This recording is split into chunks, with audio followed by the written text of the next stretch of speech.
Okay, strap in, folks. It's time for another game of What's Helmut Marko Said Now? As you can probably tell, it's got something to do with Sergio Perez. I want Checo to see out his contract, so long as he goes into that year with a mindset focused on himself and doing the best he can. You know, not trying to go up against Max again, because that's pretty much impossible right now. He's one of the biggest talents on the grid since Lewis Hamilton came around, Vettel came around, and then Alonso came around. He's one of those guys. To me, Checo's struggles is what Valtteri Bottas was dealing with in 2018 when he realized that it was impossible to go up against Lewis Hamilton. But then he reset himself and was able to do slightly better. So today, I'm going to give you a twofer. There have been some comments about Sergio Perez, but also one regarding Yuki Tsunoda, and I'm not sure whether it was a good thing or a bad thing, so you might want to check out the video later for more of that. But the biggest one right now is that I think Helmut Marko has practically written Checo's pink slip. But at the same time, it also feels a little bit logical? It's very confusing. In a Q&A with the Austrian outlet OE24, which opened up with Gerhard Berger dunking on Perez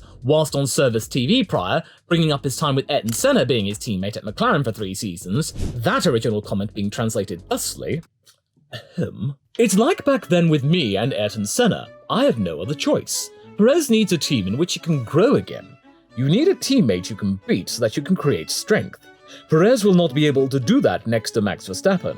He will only become weaker because the mistakes will increase." So in a way, Berger does have a point. He decided in his mind not to challenge Ayrton Senna as he went on to get 2 of his 3 titles, and you got to reap the benefits in some way, driving with McLaren while they were in their heyday. Well, I mean, maybe not 1992 so much, but those first 2 seasons, very, very nice. Berger speaks from experience. But saying that Perez needs a team where he can actually grow, well, what's wrong with Red Bull being that place where he can actually grow as a driver? Why does it have to be somewhere else? That's the thing that sparked a lot of tension amongst Austrian media. Perhaps Red Bull should be more proactive and considerate with its second driver, perhaps? That means they don't get mentally destroyed by Max Verstappen, perhaps? You know, having a really nice, good, healthy, proactive environment instead of one that's kind of toxic to anyone who isn't Verstappen? So for OE24, Marko actually began saying that he and Perez actually had a good relationship now after his spicy geographical comments. So, very good, his relationship. He supported me massively after he said you know what, as did Max, who strongly expressed his opinion to a few people. You mustn't forget, I brought Perez into the team back then, but that is simply the fate with Verstappen that he is suffering now. That was already the case with Gasly. Seen this way, Berger's statement is the right one. Perez needs a climate and a team change. Now let's see how the next 2 races go. But the team and he are aware that they are in a crisis.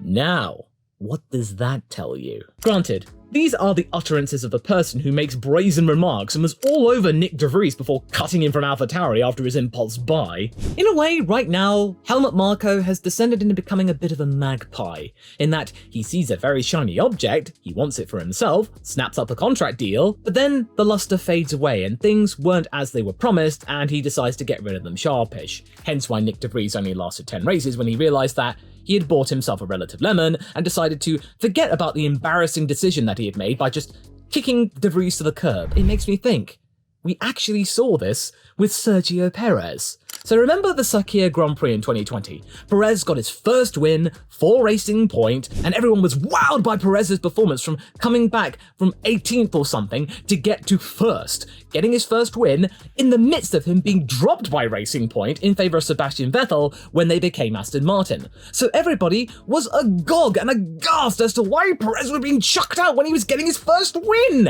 and bringing the team hope. So now, based on these comments, Marko comes stepping in and says, you know what?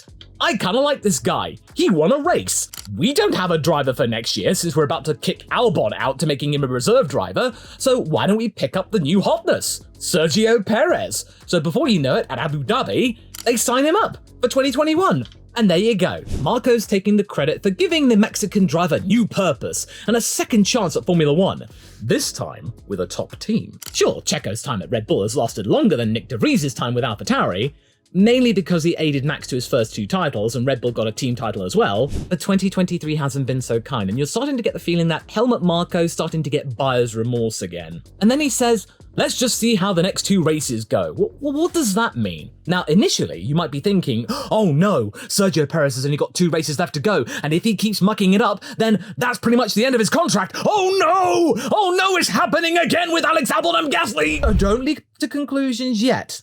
I think there might be a reason why he said that, at least my optimistic stance on this. I think what he's talking about is that Austin and Mexico are 2 races where Sergio Perez has a lot of support. The Mexican Grand Prix was brought to the calendar mainly for the fact that Sergio Perez was a driver in Formula 1 and had a big presence. Why not do you have a Mexican Grand Prix when it's clear that he's doing really well? And that was justified when Sergio Perez has now become the winningest Mexican driver in quite a while. Now, in retrospect, the Mexican Grand Prix has got that iconic stadium section, so it has actually become a quite cool place on the calendar, especially for that really long straight and the rarefied air, so it does really have a justified presence on the calendar, even without Sergio Perez. I would like to think that Marko's talking about Perez will feel more comfortable for the next 2 races, and he'll be less likely to make mistakes, and he can turn himself around and prepare for 2024 with a much more assured tone. Having all of that support, it does give drivers a lot of confidence. But whenever Marko brings up the ideas of numbers of races to go, like he did with Nick de Vries all the time, let's wait until Spain, let's wait until Monaco, etc., it does get my cynical side of my brain spinning, and that he's actually put a time limit on these drivers, and that if they don't perform by these times, by the time we get to the Mexican Grand Prix and Sergio Perez hasn't been performing and continues to make mistakes, especially at tracks where he's popular, then Red Bull might not have any choice but to maybe ditch him. I really don't want to think the worst, but Red Bull is known for making vest pocket decisions. But part of what Marko said though is fair, that Checo needs to stop looking at Max and do his own thing to try and bring himself back to his best. There are all these drivers that are at the top of their game, and Perez can do it. He has won races. He brought up Force India and Racing Point to places where they really shouldn't have been. There are times that I keep forgetting that Force India were actually 4th in the Constructors quite a few times, and they got quite a few podiums with Perez around, the tyre whisperer. So he does have his moments. So you just feel like Checo can do it, so long as he's just thinking in his own mind and doing his own thing. Doing the best that Sergio Perez can. Do what he can, and not look to Max and thinking, I can be like that, because that's what Bottas kept doing with Hamilton. Okay, so you might be thinking that Marko may be talking sense for once, and that he's actually trying to support Perez after berating him for most of the season. Well, hold your horses there, because he then actually talks about the idea of second place in the driver's standings, and whether or not it's actually a concern of theirs, and it turns out it is a major concern. But what you don't need then to do when you're trying to big up Perez is bringing up the fact that Hamilton is closing in on Perez, saying that Checo was lucky that Hamilton crashed out. Otherwise, he would have scored 10 or 15 points. Again. Oh, that again part. That sounds like a guy who's given up on Perez, saying that him losing points to Lewis Hamilton is somewhat inevitable. Marko is trying to be nice to Perez, but he just can't quite do it. He can't bring himself to be fully complimentary and not saying something that's kind of twisted, especially when he went on a bit of a rambling thing talking about the Qatar Grand Prix and that he didn't pay attention to how many track limit violations that Sergio Perez had. He thought he had 2. He didn't even notice the 3rd one because it happens so often. He says it's a very good relationship. It doesn't sound like a very good relationship to me. In that same interview with OE24, he was hoping that they can maintain P2 in the driver's standings and that the fear of losing it was concrete. To me, it seems like Red Bull are setting the target for Perez of 2nd place to determine his future. If, like I said a couple of videos ago, he slips down to 3rd or even 4th, if Alonso can keep chipping away, all bets are off, I fear. Especially when you then hear that Helmut Marko's biggest fear right now is McLaren. With Red Bull setting their pace according to McLaren, and that it could possibly be a tough battle with them next year. Now, we've not heard that from Red Bull in a while, them being genuinely concerned of another team. Not since Ferrari's opening gambit in 2022, when it looked like they were genuinely contenders with Red Bull.